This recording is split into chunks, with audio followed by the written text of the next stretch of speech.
तो एपिसोड की स्टार्टिंग में दिखाया जाता है कि सू यांग अपने पास से एक स्वॉर्ड को निकालते हुए अपने सोल सेपरेसिंग टेक्निक का यूज करते हुए फेंगजू के सोल सी के साथ मर्ज हो चुकी उसकी मास्टर की सोल को उससे अलग कर देता है। वहीं पर वह अपने साथ उस लड़की को भी लेकर आया हुआ होता है जो करप्शन वायरस को प्रोड्यूस करती है। अब जैसे ही फेंगजू की बॉडी के अंदर से उसकी मास्टर की सोल अलग होती है, वह लड़की आगे आते हुए बोलने लगती है आखिर यह पावर उसे इतनी ज़्यादा जानी पहचानी सी क्यों लग रही है।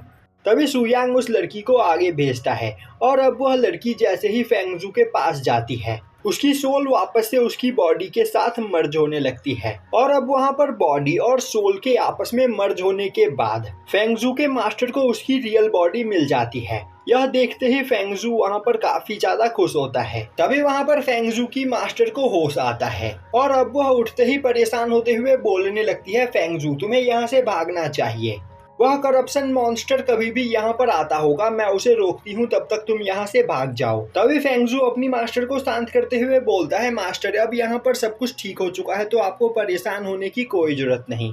वहीं पर बैठा सू यांग चुपचाप उन दोनों को देख रहा होता है। तभी क्विंसू बोलती है मेरे ख्याल से इन 10,000 सालों में यहाँ पर जो भी कुछ हुआ इस लड़की को इसके बारे में कुछ भी याद नहीं, इसकी मेमोरी अभी भी 10,000 साल पहले वाली मेमोरी पर ही अटकी हुई है। तभी फेंगजू की बॉडी के अंदर से करप्शन वायरस रिलीज होना स्टार्ट हो जाता है जो देखते ही उसकी मास्टर परेशान हो जाती है। अब वहाँ पर फेंगजू की हालत खराब होने लगती है। यह देखते ही उसकी मास्टर उसे बचाने के लिए अपना हाथ आगे बढ़ाती है। तभी फेंगजू की बॉडी के अंदर से निकलकर वह सभी करप्शन वायरस उसके बॉडी के अंदर चला जाता है और अब वह नोटिस करती है कि वह वहां पर करप्शन वायरस को अपने हिसाब से कंट्रोल कर पा रही होती है, जो देखकर वह काफी ज्यादा कंफ्यूज होती है। तभी लुओ बोलता है इस लड़की की पावर बिल्कुल मेरी पावर की तरह है, जैसे मुझे यहाँ पर थंडर फेरी की पावर मिली है और मैं लाइटनिंग को अपने हिसाब से कंट्रोल कर सकता हूँ, यह लड़की भी यहाँ पर करप्शन वायरस को कंट्रोल कर सकती है। तभी डोंगमी बोलता है इस लड़की की पावर तुम्हारे पावर के मुकाबले बहुत ही ज्यादा पावरफुल और खतरनाक है। तभी साओ बोलता है तो क्या अब यह लड़की गॉड ऑफ करप्शन बन चुकी है। वहीं पर बैठा सू यांग बिना कुछ बोले फेंगजू को देख रहा होता है और अब फेंगजू की नज़र जैसे ही सू यांग के ऊपर पड़ती है, सू यांग बोलता है तो यहाँ पर अब शांति से मेरे सभी सवालों के जवाब देना स्टार्ट करो।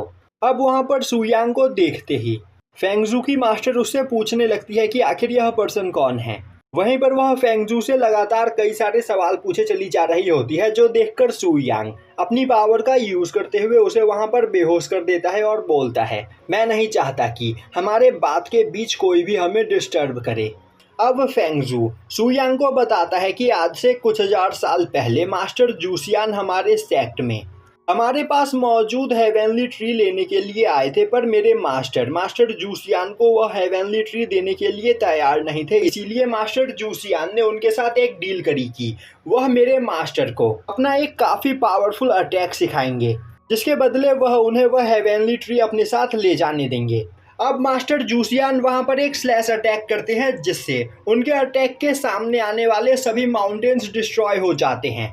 अब यह पावर देखकर फेंगजू वहां पर काफ़ी ज़्यादा हैरान होता है और अब वह बोलने लगता है मैं भी इतना ही ज़्यादा पावरफुल बनना चाहता हूँ। दूसरी ओर फेंगजू के मास्टर चिल्लाते हुए बोल रहे होते हैं जूसियान मैंने तुम्हारे अटैक को ठीक से नहीं देखा, एक और बार इस अटैक का यहाँ पर यूज़ करो क्योंकि मुझे यह अटैक सीखना है। पर जूसियान बोलता है मैंने तुमसे कहा था कि मैं इसका यूज़ एक ही बार करूँगा। और तभी टियान सेक्ट के डिसाइपल्स भागते हुए वहाँ पर आकर उस हेवेनली ट्री को उखाड़कर अपने साथ ले जाने लगते हैं।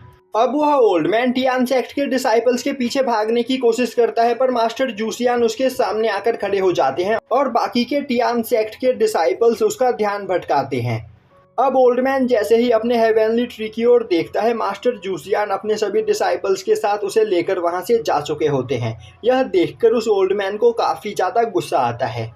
तभी फेंगजू भागते हुए आकर अपने मास्टर को वहां पर संभालता है और अब वह लड़की वहां पर आते हुए बोलती है मास्टर भले ही आप मास्टर जूसियान के टेक्निक को नहीं सीख पाए थे, पर मास्टर जूसियान ने आपसे प्रॉमिस किया है कि वह आपके डिसाइपल्स को अपनी टेक्निक सिखाएगा, तो फिर क्यों ना हम उनके इस डील को एक्सेप्ट कर ले। वह ओल्ड मैन बोलता है नहीं मैं ऐसा नहीं कर सकता हूँ। वह हेवनली ट्री मेरे लिए बहुत ही ज़्यादा कीमती है, तो मैं जूसियान से वह वापस छीनूंगा। यह सुनते ही वह लड़की बोलती है, तो क्या आपको सच में लगता है कि आप मास्टर जूसियान को हरा सकते हो? यह सुनते ही उस ओल्ड मैन की बोलती बंद हो जाती है। तभी फेंगजू आगे बढ़ते हुए बोलता है, मास्टर, आखिर वह ओल्ड मास्टर थे कौन? अब वह ओल्ड मैन फेंगजू को बताता है कि वह पर्सन टियान सेक्ट का मास्टर है और वह इस दुनिया का सबसे ज़्यादा पावरफुल पर्सन है जिसे फाइट में मैं नहीं हरा सकता हूँ, पर मुझे तुम पर यकीन है, तुम उसे फाइट में हरा सकते हो। जिसे मैं फाइट में नहीं हरा सकता हूँ, पर मुझे तुम पर यकीन है, तुम उसे फाइट में हरा सकते हो। और अगर तुम यहाँ पर अपनी पावर को बढ़ाकर टियान सेक्ट के नए मास्टर बन जाओ तो हम यहाँ पर जो चाहे वह कर सकते हैं। अब यह सुनकर फेंगजू वहाँ पर काफ़ी ज़्यादा खुश होता है। तभी प्रेजेंट टाइम में डीमन एम्परर बोलता है, मैं समझ गया, तुम 9 ग्रेट इमॉर्टल्स में से एक के डिसाइपल हो जिन्होंने तुम्हें यहाँ पर टियान सेक्ट का मास्टर बनने का सपना दिखाया।